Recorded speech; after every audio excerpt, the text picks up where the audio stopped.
Imagine this. You've just been freed from centuries of slavery. You're finally on your way to a promised land, a new beginning. But then, you look ahead, and there's a massive, uncrossable sea. You look behind, and the most powerful army in the world is charging straight for you. Chariots thundering, dust clouds rising. There's nowhere to run, nowhere to hide. This was the terrifying reality for the Israelites, trapped at the edge of the Red Sea. Panic set in. The people cried out, their newfound hope turning to despair. They turned on their leader, Moses, shouting, "Was it because there were no graves in Egypt that you brought us to the desert to die?" It's a moment of pure, raw human fear. They felt utterly doomed. Moses, trying to keep everyone calm, raised his staff and prayed for a miracle. He told the people to stand firm and see the salvation of the Lord. But still, nothing happened. The sea remained a barrier, and the sound of the approaching Egyptians grew louder and louder. The tribes of Israel stood frozen, arguing amongst themselves. Who should go first? What should they do? Everyone was paralyzed by fear. Everyone, that is, except for one man. His name was Nachshon, the prince of the tribe of Judah.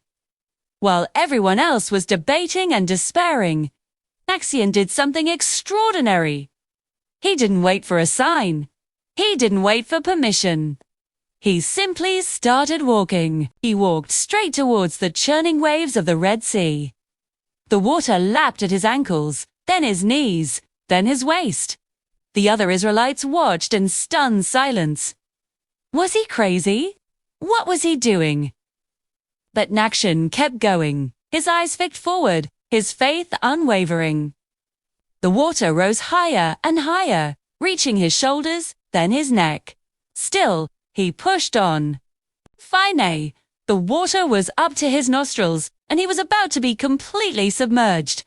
It was at that exact moment, when Nachshon had gone as far as a human possibly could, that the miracle happened. A mighty wind began to blow.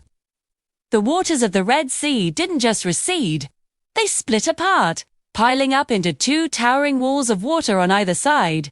A wide, dry path appeared right through the middle of the seafloor. The people stared in absolute awe. The path to freedom was now clear.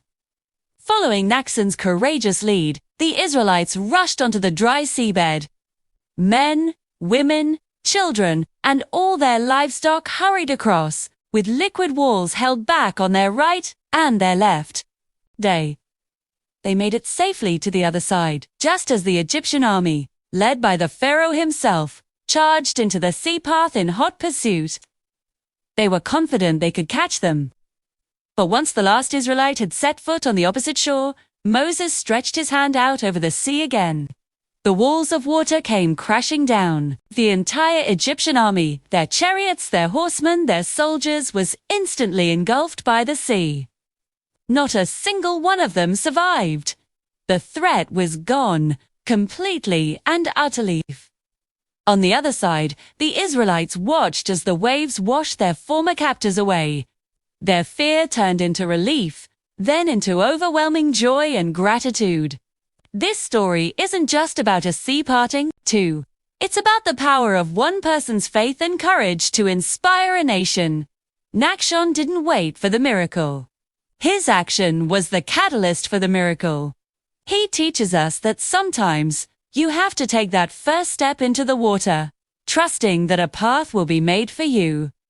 It's a powerful lesson in leadership, faith, and the courage to act when everyone else is frozen in fear. Thanks for watching. If you found this story as inspiring as I do, please hit that like button and subscribe for more amazing stories from history and scripture. See you next time.